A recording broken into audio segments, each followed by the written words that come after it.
शासन जी प्यारो सत्कार के साथ बोलना जी। परम पूजनीय सदगुरुदेव बूटा सिंह जी महाराज की, परम पूजनीय सदगुरुदेव मेहताब सिंह जी महाराज की, परम पूजनीय सदगुरुदेव लक्ष्मण सिंह जी महाराज की, परम पूजनीय सदगुरुदेव प्रियतमनाथ जी महाराज की, गुरु सर्व संत समाज की। बोलिए स्वामी जाननाथ जी महाराज की। आदि गुरु नमस्कार निराकार, श्री सतगुरु चरणे ओत प्रोत परवेश, एक अनेक विस्तार रख नमस्कार, बूटा चरण घट घट में परवेश। दंडवत बंदन गुरुदेव को, निराकार जिस दर से दिखाया, दुखा विचों कट के सुखा से दीना डर लाया। जन्म मरण दुख कटया, मुक्त पदार्थ बीच समाया, दुखी हो संसार आवागमन दा भरम चुकाया। यमकार न सिरों उतरे, मनमुख कौड़ी जन्म गवाया, शरण पड़े बूटा सिंह दी, सत शब्द दे मुक्त कराया। प्रेम भगत गुरु पूज के, निराकार का ध्यान दिलाया, जेहा बीजा मेहताब तेहा फल पाया, जेहा बीजा मेहताब तेहा फल पाया। धन धन मेरे सतगुरु पूर्ण गुरु मेहताब, बार बार करूं वंदना नमस्कार हर बार। आप न आते जगत में, जल मरता संसार, जब कारण को आ गए मेरे पूर्ण गुरु मेहताब। सतगुरु लक्ष्मण साहब के धरू चरण में शीस, कृपा करना सतगुरु जी दे करके आशीष, कृपा करना सतगुरु जी दे करके आशीष। सत्संग जी, जितना भी हमारा संसार के साथ लगाव होगा, जैसे मैंने बताया, उतना ही हम पतन की तरफ चले जाएंगे, और जितना संसार में रहते रहते हम अनासक्त भाव से रहेंगे, तो उतना उतना हमारे जीवन में उत्थान होता रहेगा। तो इसलिए अज्ञानता का जो पर्दा है वो किसी की आंखों के आगे थोड़ा ज़्यादा मोटा होता है, और किसी की आंखों के आगे अज्ञानता का पर्दा नासमझी का थोड़ा पतला होता है। जिसकी आंखों के आगे ज्ञानता का पर्दा ज़्यादा मोटा होता है, उसको ज़्यादा मेहनत करने की जरूरत है, और जिसकी आंखों के आगे अज्ञानता का पर्दा होता, सबकी आंखों के आगे ही है, जिसकी आंखों के आगे पतला होता है उसको थोड़ा कम मेहनत में उसका काम चल जाता है। तो इसलिए संसार में कितने भी हमारे ऊपर दुख आ जाए, कितने भी संकट आ जाएं, कैसी भी अनुकूल परिस्थितियां हो जाएं, कैसी भी प्रतिकूल परिस्थितियां हो जाएं, और संसार की जितनी भी चीजें चाहे हमारे से सारी की सारी वापस चली जाए, लेकिन एक सबसे इम्पोर्टेंट बात है जो हमेशा जब तक हमारे जीवन है तब तक हमारे साथ है, और जब हम ये शरीर जो नश्वर शरीर छोड़ेंगे, जो हमेशा फिर भी हमारे साथ रहेगी, तो वो क्या है? वो है सदगुरु का रहमो करम, सदगुरु की दया, सदगुरु की कृपा। तो इसलिए हमने हमेशा अपने सदगुरु का साथ जी शुक्रगुजार रहना है, हमेशा सदगुरु के चरणों के साथ अपनी प्रीत को लगा कर रखना है। ये जो काल है, काल की जो माया है बड़ी प्रबल है। ये रजोगुण की, सतोगुण की, तमोगुण की जो माया है, ये आपकी अनेकों प्रकार से परीक्षाएं लेगी, लेकिन सदगुरु का दामन हमने कभी नहीं छोड़ना है। हमारे ऊपर कितने भी पहाड़ टूट पड़े, कितने भी दुख संकट आ जाएं, क्योंकि जो परमेश्वर है ये परब्रह्म निर्गुणाकार सर्वाधार विश्वाधार परम तत्व है। इसके साथ दोस्ती करनी है, इसके साथ एक रूप होना है। तो साथ संगत जी जितनी महान शक्ति है, जो खंडों ब्रह्मांडों का मालिक है, अगर आप इसके साथ दोस्ती करना चाहोगे तो ये भी आपको तरह तरह की कसौटियों पे कस कर देखेगा, तरह तरह की परीक्षा लेगा। इसलिए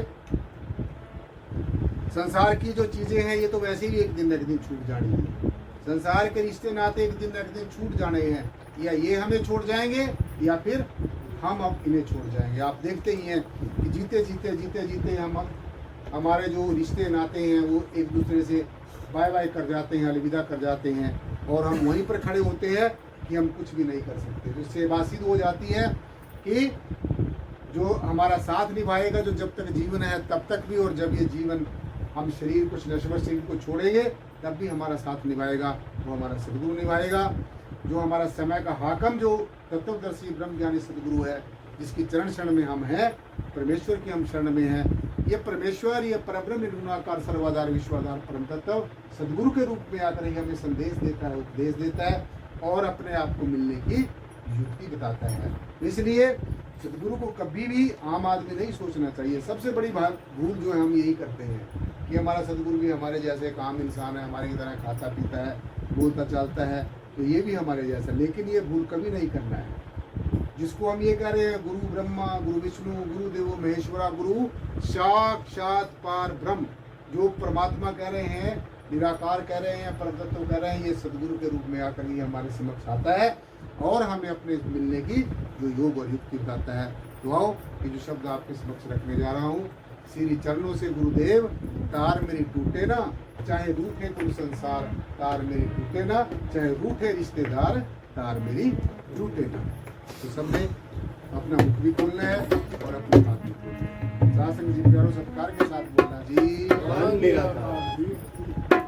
श्री चरणों से गुरुदेव तार मेरी टूटे ना, चाहे रूठे कुल संसार, चाहे रूठे रिश्तेदार तार मेरी टूटे ना हो। श्री चरणों से गुरुदेव तार मेरी टूटे ना। और सबने कुल मनाना है और सबने अपनी जिया भी पवित्र करनी है, क्योंकि परमेश्वर की शान में, सदगुरु की शान में कुछ सुनना, कुछ बोलना, इससे बड़ा कोई भी सत्कर्म नहीं होता। आओ साथ में श्री चरणों से गुरुदेव तार मेरी टूटे ना, चरणों से गुरुदेव तार मेरी टूटे ना, चरणों से गुरुदेव तार मेरी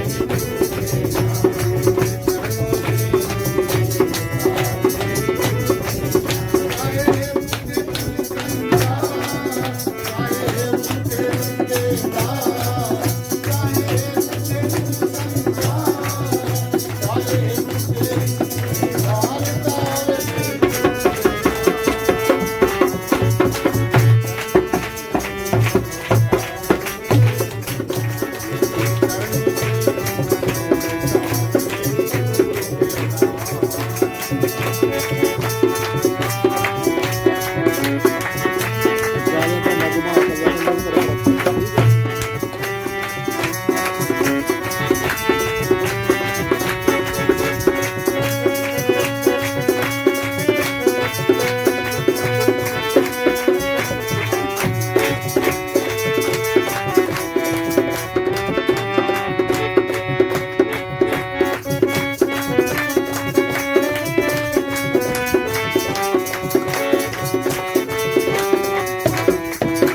सबसे ज्यादा जो हमारा प्यार करने के जो लायक है, जो जानने के लायक है, समझने के लायक है, वो कौन है?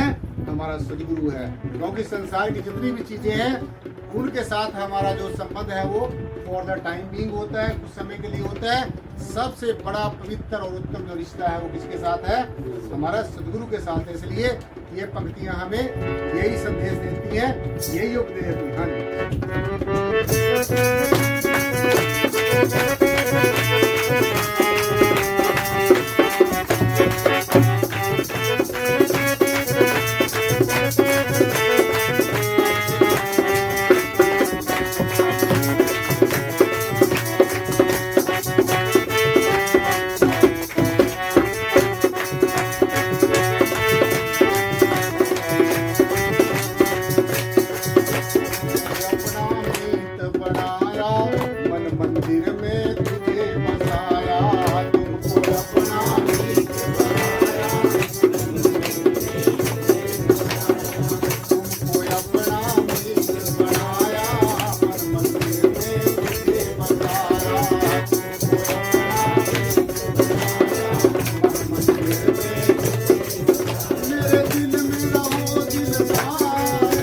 दिल में रहो दिलदार, मेरे दिल में रहो दिलदार।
पहली पंक्तियों में यह बताया है कि तुझको अपना मीत बनाया। मीत कौन होता है? पंजाबी में मीत किसको कहते हैं?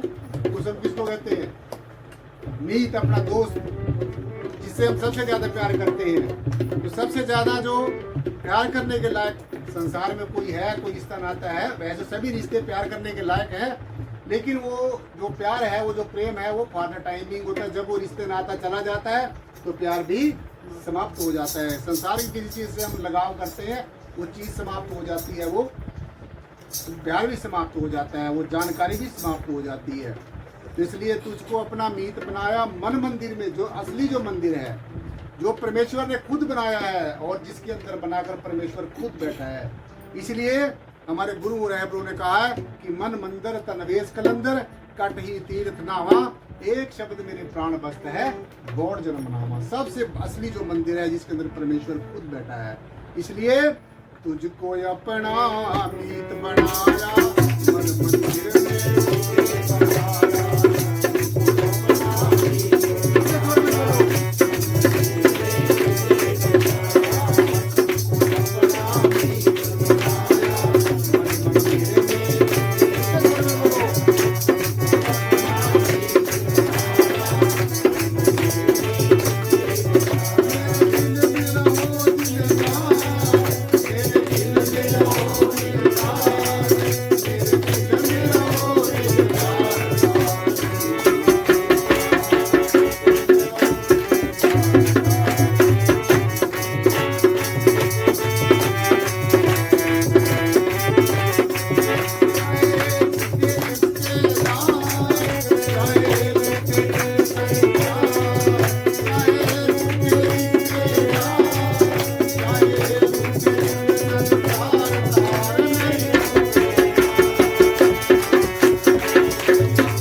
जब रोम रोम में हमारे परमेश्वर बस जाता है, वैसे तो बसा हुआ है ही है। हमारा शरीर का, तन का, मन का, चित्त का, बुद्धि का कोई भी जगह ऐसी नहीं है जहाँ परमेश्वर का वास नहीं है।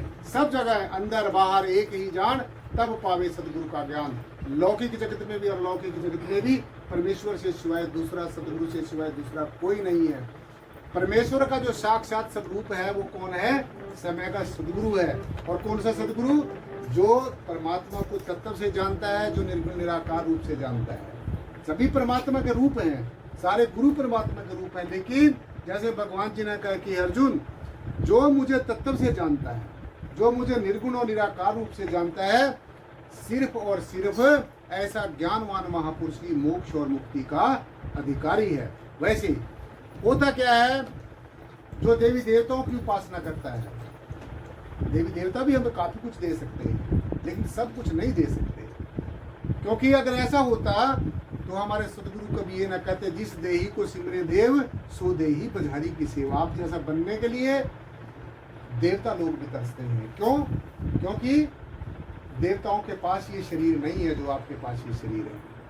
वो शरीर को छोड़ चुके हैं, वो सूक्ष्म शरीर में वास करते हैं। हमारे आसपास पता नहीं कितने यहाँ पर दिव्य शक्ति ऐसे में ये चर्चा सुन रही होंगी। उनको इन आंखों से नहीं देखा जा सकता, उनको ध्यान में जाकर देखा जा सकता है।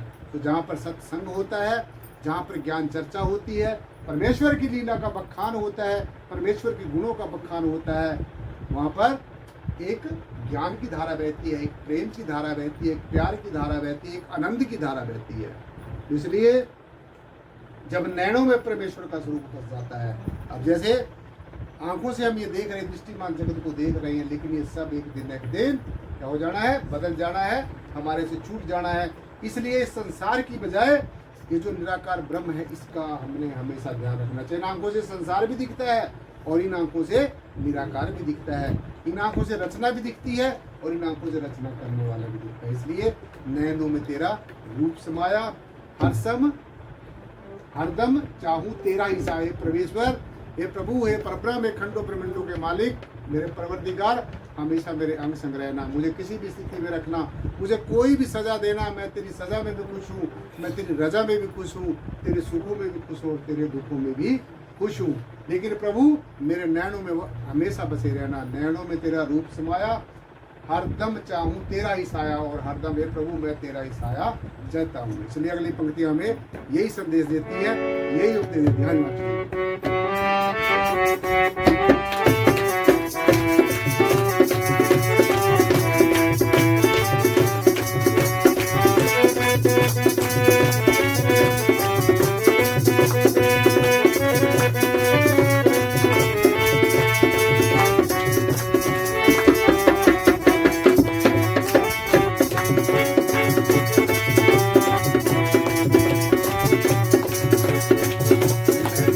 तेरा रूप समाया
करना है जो हमारा भक्ति मार्ग का जो अल्टीमेटम है, जो भक्ति हमें कहती है, जो भक्ति हमें सिखाती है।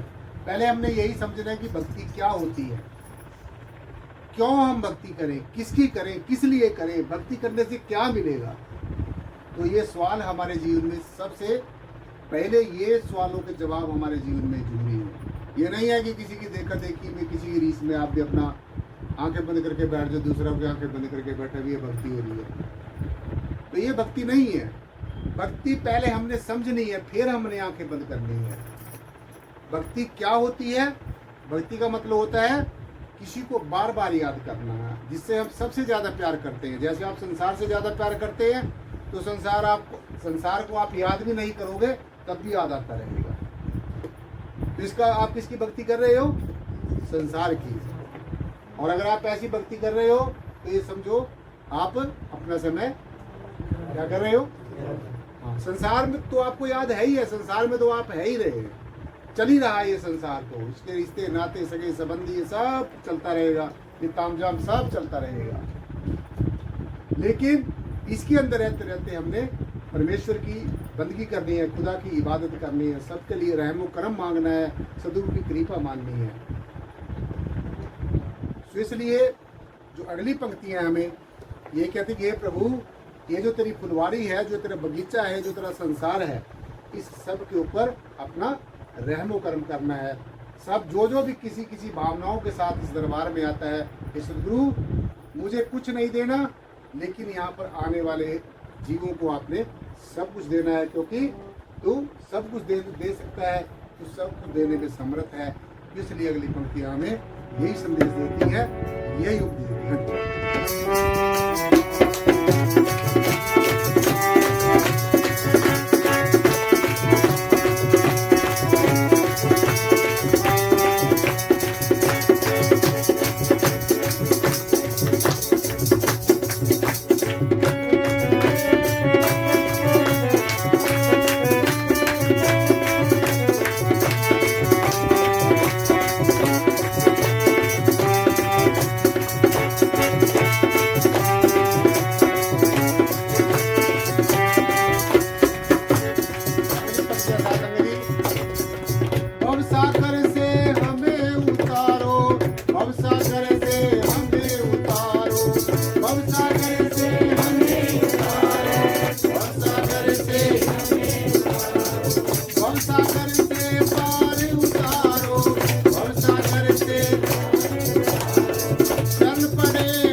चर्चा शासन में यही पर संपन्न होती है। बोलने में कोई त्रुटि उसके लिए बार बार क्षमा का याचक। आप सबने जो है सुमन बोलना है, एक स्वर में बोलना है, शुद्ध स्वर में बोलना है, उच्च स्वर में बोलना है, क्योंकि जब कोई सत्संग होता है, ज्ञान चर्चा होती है, उसके बाद में साधु संगत जी जो